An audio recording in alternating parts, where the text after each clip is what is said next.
Σήμερα θα δοκιμάσουμε κορμό κομματάκια, πάστα αμυγδάλου, μπισκοτίνο cookies. Ξεκινάμε με μπισκοτίνο.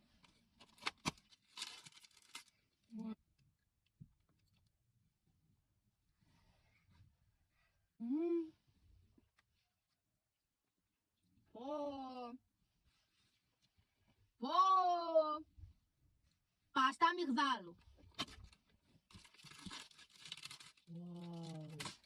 Και εγώ θέλω.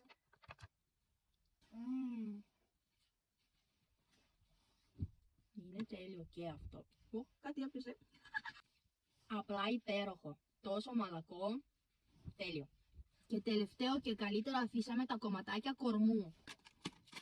Εδώ δεν έχουμε κουταλάκι. Επειδή τα παίρνουμε με το χέρι. Ωραία.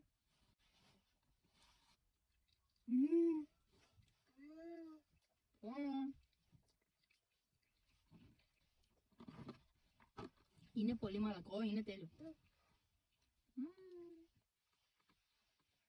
Καλό.